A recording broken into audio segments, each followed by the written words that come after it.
கிறிஸ்துவுக்குள் பிரியமானவர்களே, இயேசு கிறிஸ்துவின் நாமத்தில் உங்களை வாழ்த்துகிறேன். இந்த நாளில் சண்டே ஸ்கூல் ஆன்லைனில் பார்க்க ஆண்டவர் நமக்கு கிருபை செய்திருக்கிறார். ஆண்டவருக்கு நன்றி செலுத்துகிறேன். நாம் அதற்கு ஆர்வமாக நாம் அனைவரும் இணைந்து கர்த்தரை நோக்கி பார்த்து ஜெபம் செய்வோம். எங்களை அளவில்லாமல் நேசிக்கிறேன் எங்கள் பரலோக தகப்பனே, இந்த நாளில் நம்முடைய பாகத்தில் நாங்கள் சிறு பிள்ளைகளாக நாங்கள் கூடி ஆண்டவரே இந்த சண்டே ஸ்கூல் நிகழ்ச்சியை பார்க்க கற்றுக்கொள்ள நீர் எனக்கு கிருபை செய்கிறேன். நாங்கள் நன்றி செலுத்துகிறோம். கர்த்தாவே, நிகழ்ச்சியில் இருக்கிற பாடலை ஆசீர்வதிங்க. ஆண்டவரே, நாங்கள் கேட்க போகிற வேத வசனத்தையும் அதன் மூலமாக நாங்கள் கற்றுக்கொள்ள போகிற பாடத்தையும் நீங்கள் ஆசீர்வதிங்க தகப்பனே. கர்த்தாவே, இந்த நாளிலே உங்களுடைய பாதத்தில் இந்த ஆன்லைன் ப்ரோக்ராமை பார்க்கிற ஒவ்வொரு பிள்ளைகளுக்காக நாங்கள் ஜெபிக்கிறோம். ஒவ்வொருவரையும் பேர் பெறாய் ஆசீர்வதிங்க. அவர்களுக்கு வேண்டிய சகல ஆசீர்வாதங்களை நன்மைகள் தார். இயேசு கிறிஸ்துவின் நாமத்தில் ஜெபிக்கிறோம் நல்ல பிதாவே, ஆமென்.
வாசிக்க வேண்டிய வேத பகுதி யோவான் 12ஆம் அதிகாரம் 12ஆம் வசனம் முதல் 24ஆம் வசனம் முடிய.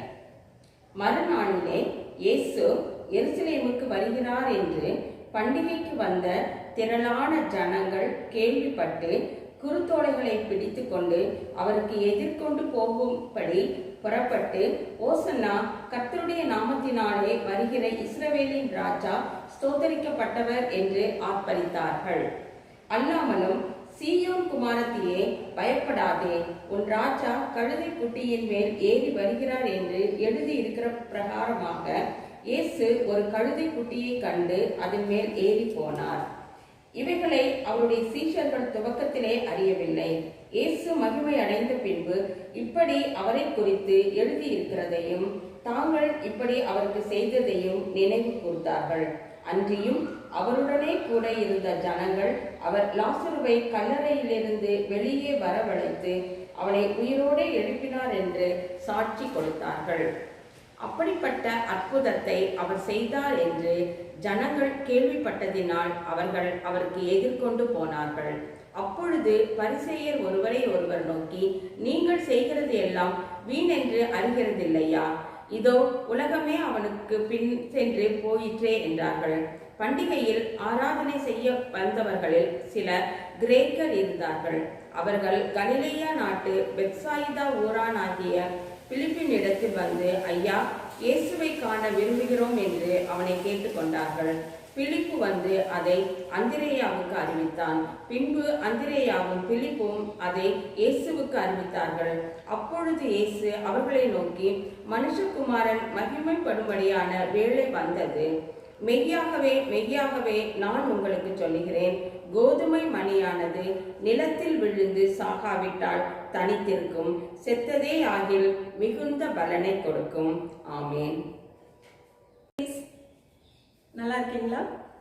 சரி, இன்னைக்கு நம்ம வேதாகமத்திலேருந்து ஒரு சம்பவம் நம்ம படிக்க போகிறோம். ஓகே, என் கையில் என்ன இருக்குன்னு தெரியுதா? கோதுமை. இந்த கோதுமை வெறுமே அப்படியே இருந்துச்சு அப்படின்னு சொன்னால் பலன் கொடுக்காது. ஆனா இந்த கோதுமையை நான் ஒன்று செய்ய போறேன். கோதுமை இருக்கு இல்லையா, இந்த கோதுமையை நான் என்ன செய்ய போறேன் அப்படின்னா, இந்த கோதுமையை இந்த கப்பில் மண் எடுத்து இதில் நான் அந்த கோதுமையை வந்து மண்ணில் வைக்க போகிறேன். ஓகே, கோதுமை மண்ணையை நான் இந்த கப்பில் நட்டு வைக்க போகிறேன். சரி, ஓகே, கோதுமையை நட்டு வச்சாச்சு. என்ன நடக்குதுன்னு பார்ப்போம். லூக்கா 19வது அதிகாரம் 28லிருந்து 40 வசனங்களும், யோவான் 12ஆம் அதிகாரம் 12லிருந்து 24 வசனங்களிலே ஒரு சம்பவம் சொல்லப்பட்டிருக்கிறது. இயேசு கிறிஸ்து எருசலேமுக்கு போயிட்டு இருந்தார். எருசலேமுக்கு போயிட்டு இருக்கும்போது ஒலிவ மலை அப்படின்னு சொல்லி ஒரு மலை அங்க இருக்கு. அந்த மலை அருகாமையில போறாரு.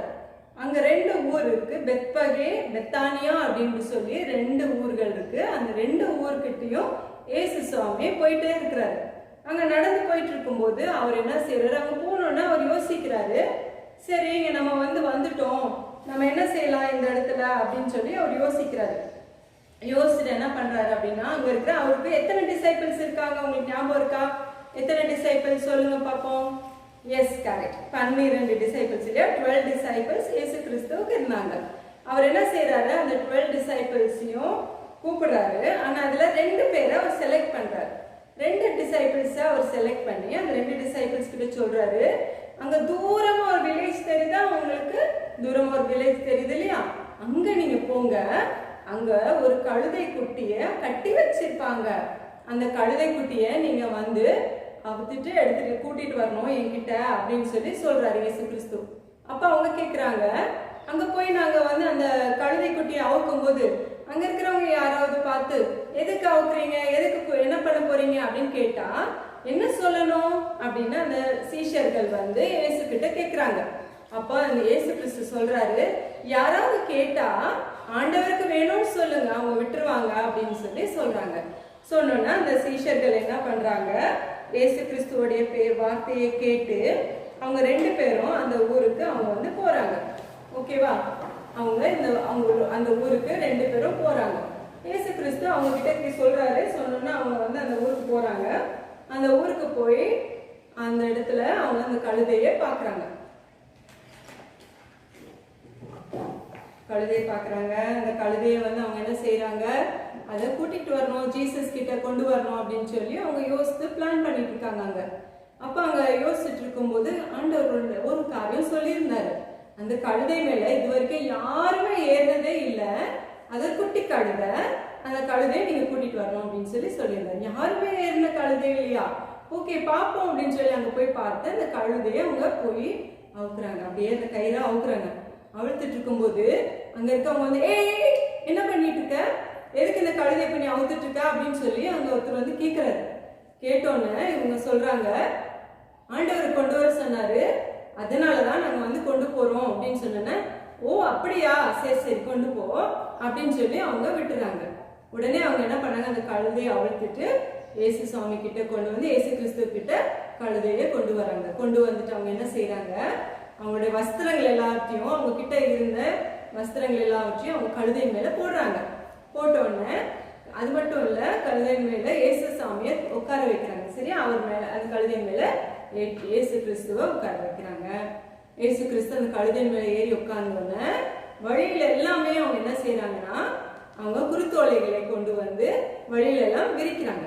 அது மட்டும் இல்ல, அவங்க கிட்ட அந்த வஸ்திரங்கள் எல்லாவற்றையுமே அவங்க வழி அருகே விரித்து கொண்டே இருக்காங்க. அப்போ கழுதை வந்து அந்த வஸ்திரங்கள் மேல நடக்குது. ஆனா வேதாகமத்துல என்ன வாசிக்கிறோம் அந்த இடத்துல அப்படின்னு சொன்னா, அவர் போகையில் அப்படின்னு இருக்கு. சரியா? லூக்கா 19வது அதிகாரம் 36வது வசனத்துல அவர் போகையில் அப்படின்னு இருக்கு, கழுதை போகையில் அப்படின்னு இல்ல. சரியா? அன்பு குட்டீஸ் எல்லாம் கவனிக்கணும்.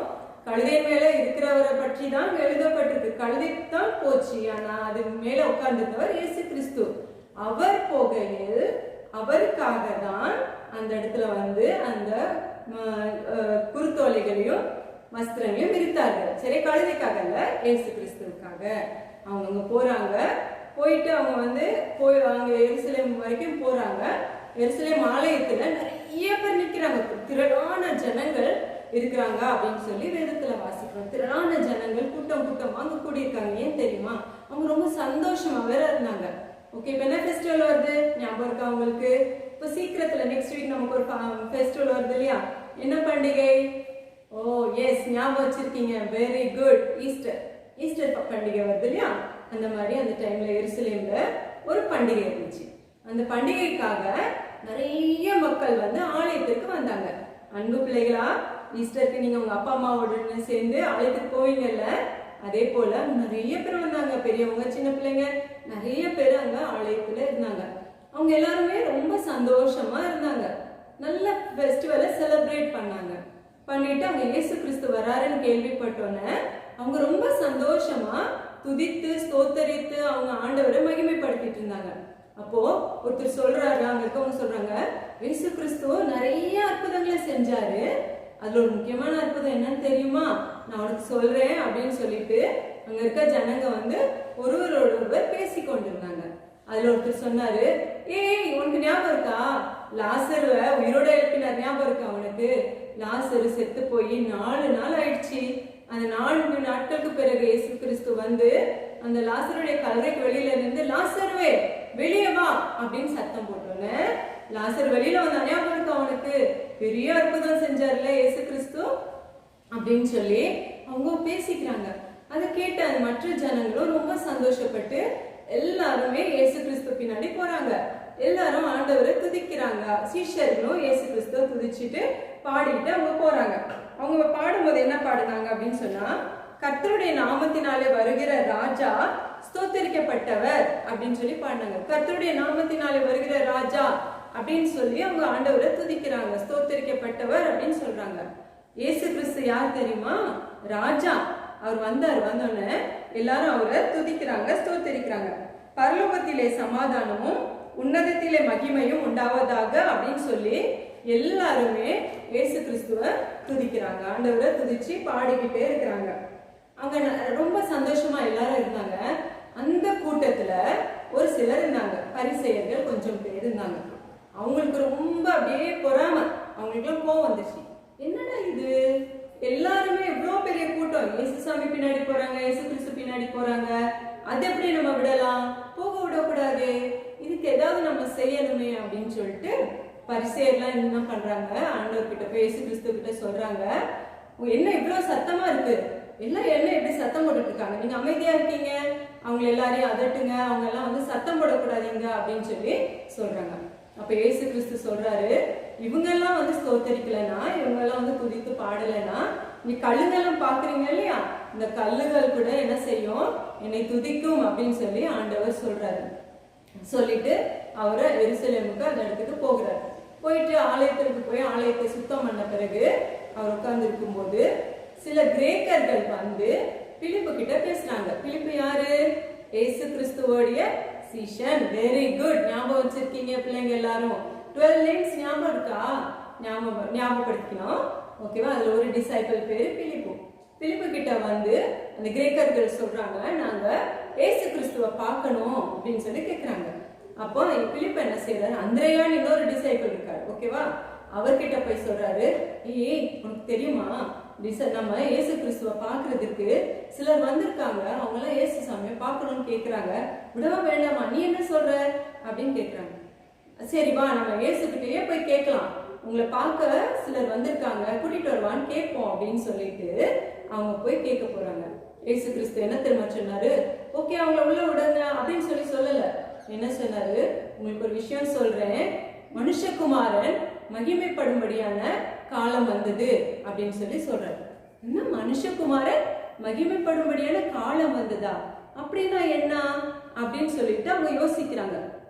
யோசிக்கும் போது இயேசு கிறிஸ்து சொல்றாரு, கோதுமை மணியானது நிலத்தில் விழுந்து சாகாவிட்டால் தனித்தே இருக்கும், அது செத்ததே ஆகியும் மிகுந்த பலனை தரும் என்று அப்படின்னு இயேசு கிறிஸ்து சொல்றாரு. அப்படின்னா என்ன, நான் உங்களுக்கு சொன்னேன் இல்லையா, இந்த கப்ல நான் என்ன பண்ணேன் உங்களுக்கு ஞாபகம் இருக்கா?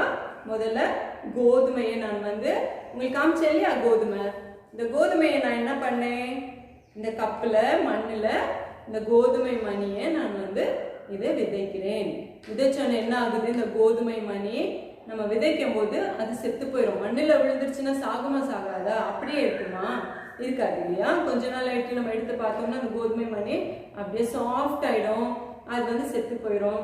ஆனால் என்ன ஆகும், ஐயோ செத்து போயிடுச்சு அப்படின்னு நினைக்க முடியாது. கொஞ்ச நாள் என்ன ஆகும், அந்த கோதுமையிலேருந்து அழகாக ஒரு குட்டியாக ஒரு பிளான்ட் வரும் இல்லையா, சின்னதாக ஒரு குட்டி செடி வரும், அப்புறம் அது பெருசாகும், அதில் நிறைய கோதுமை மணிகள் நமக்கு கிடைக்கும் இல்லையா. அதுதான் இயேசு கிறிஸ்து சொன்னாரு, நான் வந்து சிலுவையில் மரிக்க போறேன், சிலுவையில் என்னை அறைய போறாங்க, ஆனா கொஞ்ச நாள் நான் 3ஆம் நாள் உயிரோடு எழுந்திருக்கும் போது நிறைய பேர் என் பின்னாடி வருவாங்க. எப்படி ஒரு கோதுமை மணி நிலத்துல விழுந்து அது செத்து போயிடுச்சுன்னா கொஞ்ச நாளுக்கு அப்புறம் அது திரும்ப அது நல்ல அழகா ஒரு செடி வந்து அதுல நிறைய கோதுமை மணிகள் வருதோ, அது போல நான் சிலுவையில அறையப்படுவேன், ஒரு 3ஆம் நாள் உயிரோடு எழுந்திருப்பேன், அதுக்கப்புறம் நிறைய பேர் என்னைய ஃபாலோ பண்ணிட்டு இயேசுடைய பிள்ளைங்களா இருப்பாங்க அப்படின்னு சொல்லி அவர் முன்னாடியே சீஷர்கள் கிட்ட சொல்றாரு. அதே போலதான் இயேசு கிறிஸ்து சிலுவையில அவர் நமக்காக தம்முடைய ஜீவனை கொடுத்தார். அன்பு பிள்ளைகளே, இயேசு கிறிஸ்து எதற்காக இந்த உலகத்திற்கு வந்தார் தெரியுமா? ஒரே ஒரு நோக்கம் தான், உங்களுக்காக எனக்காக சிலுவையில மரிக்கணும் அப்படின்றதுக்காக தான் இயேசு கிறிஸ்து இந்த உலகத்திற்கு வந்தார். அவர் வந்து பிதாவுடைய சித்தத்தை நிறைவேற்றும்படியாக அவர் வந்தார். அந்த கழுதையின் குட்டி மேல அவர் போகும்போது எல்லாரும் சந்தோஷமாக அவரை துதித்தார்கள், பாடினார்கள், அவரும் சந்தோஷமா தான் போனாங்க. எதுக்கு சந்தோஷமா போனாரு? சிலுவையில அவர் வந்து அறையப்படும்படியாக சந்தோஷமாக போனாரு. என்ன சந்தோஷம்? மரிப்பது சந்தோஷமா? மரிச்சாலும் 3ஆம் நாள் உயிரோடு எழுந்திருப்பேன், இன்னும் அநேக ஜனங்களை நான் மீட்டுக்கொள்ள போகிறேன் என்ற ஒரே ஒரு சந்தோஷத்திற்காக அவர் மரிப்பதற்கும் சந்தோஷமாக அவர் போனார் அப்படின்னு சொல்லி வேதாகமத்துல வாசிக்கிறோம். அன்பு பிள்ளைகளே, இயேசு கிறிஸ்து நமக்காக மரித்ததினாலதான் நாம் இந்த நாளில் ஆண்டவருடைய பிள்ளைகளாக இருக்கிறோம். நீங்க ஆண்டவருடைய பிள்ளைகளா இருக்கிறீங்களா? நீங்களும் இயேசு கிறிஸ்துவை விசுவாசிக்கிறீங்க இல்லையா? நமக்காக மரித்த இயேசு கிறிஸ்துவை நாம் விசுவாசிக்கும் போது இயேசு கிறிஸ்து நமக்காக அவர் மீண்டும் 3ஆம் நாள் உயிர்த்தெழுந்தார். அதனால நம்ம எல்லாருமே இன்னைக்கு ஆண்டவருடைய பிள்ளைகளாக இருக்கிறோம். சரியா? நம்ம உங்களுக்காக மனப்பாட வசனம் யோவான் 12ஆம் அதிகாரம் 40வது வசனம், 24ஆம் வசனம். யோவான் 12:24. கோதுமை மணியானது நிலத்தில் விழுந்து சாகாவிட்டால் தனித்திருக்கும், செத்ததே ஆகில் மிகுந்த பலனை கொடுக்கும். கோதுமை மணியானது நிலத்தில் விழுந்து சாகாவிட்டால் தனித்திருக்கும், செத்ததே ஆகில் மிகுந்த பலனை கொடுக்கும். யோவான் 12ஆம் அதிகாரம் 24ஆம் வசனம். ஓகே, நான் உங்களுக்கு காமிச்சேன் அந்த கோதுமையை வந்து நம்ம அந்த மண்ணில் கோதுமை மணியை போட்டோம், அது சில நாட்களுக்கு பிறகு இந்த மாதிரி நல்லா வந்து அது ஸ்ப்ரவுட்ஸ் இந்த மாதிரி நல்லா அது வந்திருக்கு இல்லையா, செடி வந்திருக்கு. இப்படியே இருக்கும்னு நினைக்கிறீங்களா? மண்ணில் வச்சா என்ன ஆகும்? நல்ல பெரிய செடியா வரும், அதுல நிறைய கோதுமை மணிகள் வரும். இயேசு கிறிஸ்துவும் இதே போல நமக்காக அவர் சிலுவையில அறையப்பட்டார், 3ஆம் நாள் உயிரோடு எழுந்தார். இன்னைக்கு நம்ம எல்லாருமே ஆண்டவருடைய பிள்ளைகளாக இருக்கிறோம் இல்லையா? எவ்வளவு சந்தோஷமான விஷயம். அதற்காக தான் இயேசு கிறிஸ்து இந்த உலகத்திற்கு வந்தார். அன்பு பிள்ளைகளே, கோதுமை மணியை போல ஆண்டவர் தம்முடைய ஜீவனை கொடுத்ததுனாலதான் நம்ம எல்லாருமே இன்னைக்கு உயிரோட இருக்கிறோம், நித்திய ஜீவனை பெற்று இருக்கிறோம். இந்த வசனத்தை மனப்பாடம் செய்து கொள்ளுங்க. யோவான் 12ஆம் அதிகாரம் 24ஆம் வசனம். சரியா? திரும்ப ஒரு தடவை இந்த வசனத்தை சொல்லலாமா? கோதுமை மணியானது, சரியா? என்னது? கோதுமை மணியானது நிலத்தில் விழுந்து சாகாவிட்டால் தனித்தே இருக்கும், செத்ததே ஆகில் மிகுந்த பலனை கொடுக்கும். திரும்ப ஒரு தடவை சொல்லுங்க. கோதுமை மணியானது நிலத்தில் விழுந்து சாகாவிட்டால் தனித்தே இருக்கும், செத்ததே ஆகில் மிகுந்த பலனை கொடுக்கும். யோவான் 12:24. ஓகேவா? இந்த வசனத்தை மனப்பாடம் பண்ணுங்க, நீங்க வாட்ஸ்அப்ல அனுப்புங்க. கர்த்தர் உங்களை ஆசீர்வதிப்பாராக. பிள்ளைங்களா, இந்த நாள் நிகழ்ச்சியை நீங்கள் கண்டு கழித்திருப்பீர்கள். உங்களுக்கு ஆசீர்வாதமாக இருந்திருக்கும் என்று நான் விசுவாசிக்கிறேன். இதற்கு நிறைவாக கர்த்தரை நோக்கி பார்த்து ஜெபம் செய்வோம். பரிசுத்த பிதாவே, உங்களுடைய பாதத்தில் நாங்கள் நமக்கு தோத்திரம் செலுத்துகிறோம். எருசலேமுக்குள்ள பவனியாக வந்து உண்மை நாங்கள் வாழ்த்துகிறோம் ராஜா.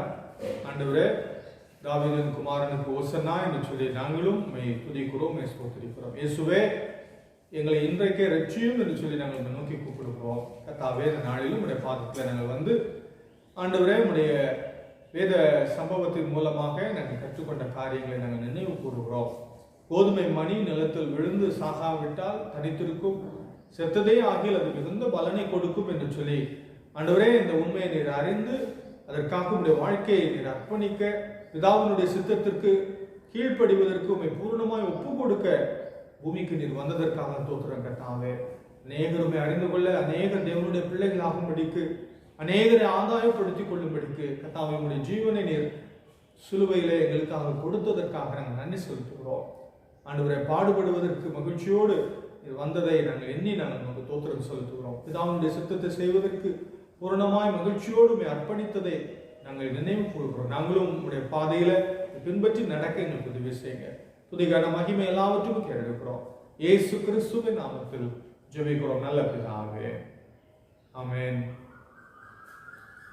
ஆண்டவராகிய இயேசு கிறிஸ்துவின் கிருபையும் பிதாவாகிய கடவுளுடைய அன்பும் பரிசுத்த ஆவியானுடைய ஐக்கியமும் ஆசீர்வாதம் வழி நடத்துகிறோம் நம் அனைவரோடும் இன்றும் என்றும் சதா காலங்களில் இருக்கிறார்.